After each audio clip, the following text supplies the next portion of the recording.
Hello everyone, my name is Danielle Harper Scott, and in this week's presentation I'm going over Luther Gulick's Notes on the Theory of Organization. Just an overview of what I will be discussing today. First, I'm going to go over what is Gulick's organizational theory. Second, I'm going to go over what I believe are the strengths and weaknesses of the theory. And lastly, I'm going to give some real-world examples on this theory of how I see it in the workplace. So first off, Gulick believed that work division was the foundation of an organization. He believed that everyone was different in nature when it came to skills and capacity, and that dividing work created work specialization, which created efficiencies. One example of work division and specialization would be, for instance, baking cupcakes. So if we had a team who was responsible for baking a dozen cupcakes, we would divide the work into 4 different tasks for 4 different individuals. So one would be mixing the ingredients. We would put an individual who had the best recipe in charge of mixing the ingredients. Then we would have baking the cupcakes. So someone who was really good at time management and was more attentive would be in charge of that, so that we would ensure that we don't waste any time burning cupcakes or no loss there if they didn't bake properly. Then we would have somebody who would be in charge of frosting the cupcakes, someone who was really good at piping, because as we all know, when baking cupcakes, it's not always an easy task. So someone else who wasn't really good at piping might take a lot longer to complete that task, whereas if somebody specialized on that task, it would be a lot quicker and the job would get done, I guess, better. And lastly, we would have somebody who would be in charge of packing the cupcakes, and that will be somebody who's more attention detailed or more of a perfectionist, so they can really make sure that the presentation of the cupcake is overall better. By dividing up these tasks between 4 individuals, it will help the process go a lot faster and a lot smoother. If one person was in charge of, or if each individual was in charge of each task, it might take them a lot longer because there are steps that they might not be as good at, or they didn't have enough time developing those skills, ultimately taking them longer to produce a full cupcake, whereas splitting up the task could help the process go a lot faster. We also see work specialization in the real world. For instance, lawyers. Instead of being a jack of all trades, oftentimes we see attorneys specialize in different practices, such as a civil attorney or a criminal attorney or a workers' compensation attorney. Gulick also believed that if an organization is going to subdivide work, then coordination becomes mandatory. Coordination is achieved by the allocation of work between subordinates and management practices. Gulick also believed that there were 7 primary functions of a manager, which included planning, organization, staffing, directing, coordinating, reporting, and so let's go over what I believe are the strengths and weaknesses of Gulick's organizational theory, starting with the strengths. So first off, I'm all for division of work. I believe that teamwork makes the dream work, and that work division, when done properly, can be efficient and overall enjoyable for employees. Practice makes perfect, and when you're responsible for a certain component of a job, you start to become an expert at that specific task. And when that specific area becomes an expertise of yours, productivity tends to speed up. So I think that the division of work and work specialization helps increase productivity, which I believe is a strength. So let's now talk about some of the weaknesses. So subdivision of work has to be well thought out and divided wisely. A manager can divide work into many components, but if it's not done correctly, it ultimately can be ineffective.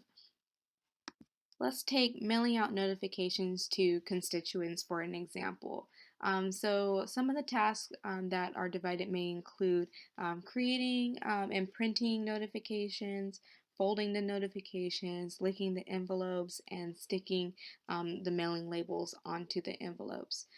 So an ineffective way of dividing work would be to place a subordinate or an employee for each of these tasks. So you would have one employee printing out the notifications, one employee creating the notifications, one employee folding the notifications, and one employee licking the envelopes, and then the last employee sticking them into envelopes.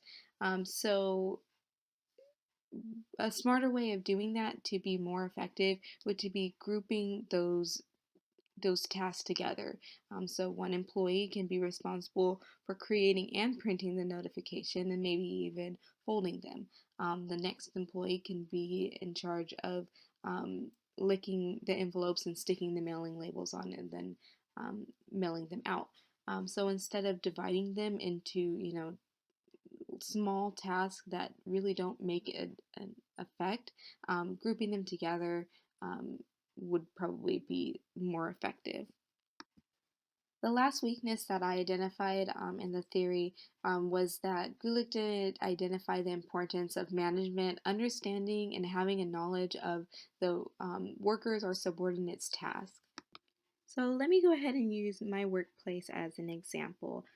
So when we take in new cases for customers and we initialize new permits, we use a special software. So the software does not populate the fees for that permit correctly. At the front counter when we're with customers, we have to sit and line item each fee that was generated incorrectly and adjust those. And we could get in multiple cases, and sitting there line iteming and correcting the fees could take a lot of time.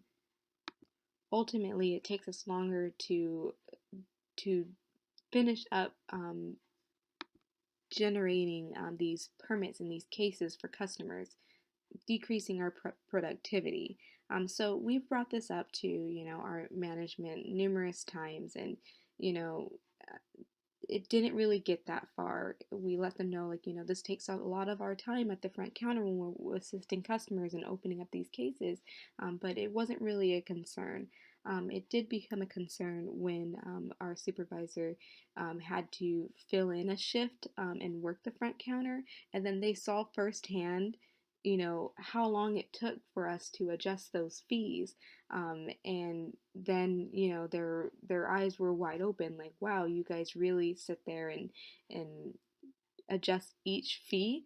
Then it became known. So ultimately, I think that a management should really be, they should understand, what the tasks are of their subordinates and have a general understanding, because you don't know what you don't know, essentially. So not only should a manager's function be planning, organization, staffing, directing, coordination, reporting, budgeting, it should also be something along the line of undertaking. So undertaking the same responsibilities as the subordinates to an extent. They should be able to jump in and understand all of the functions and understand what exactly their subordinates are doing. And by understanding those tasks, you can better understand what challenges and how to fix those inefficiencies.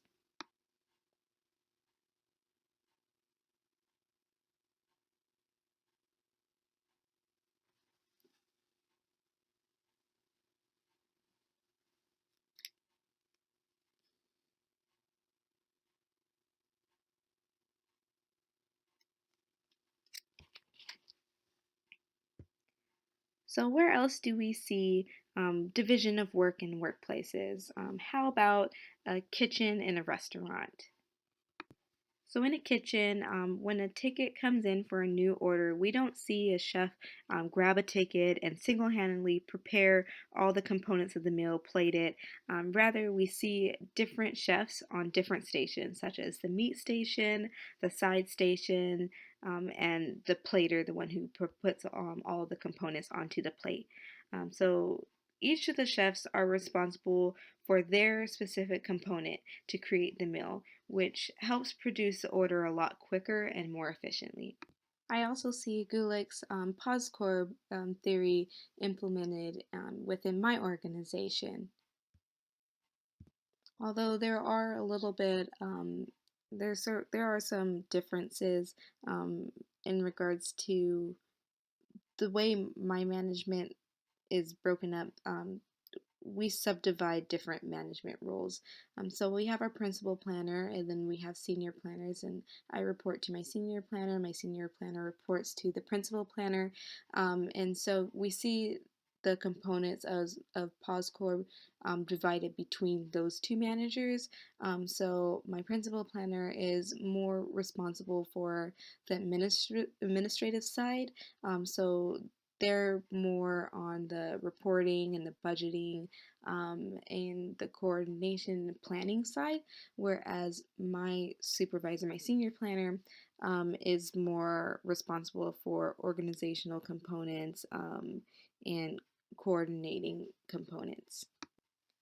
When it comes to staffing, I think that that role is kind of shared between my principal planner and we have our own human resources department. So I think there's a lot of different managers, whereas Gulick believes that there should be one. I think in modern days, there there's a lot more than just one manager that one is reporting to. Um, so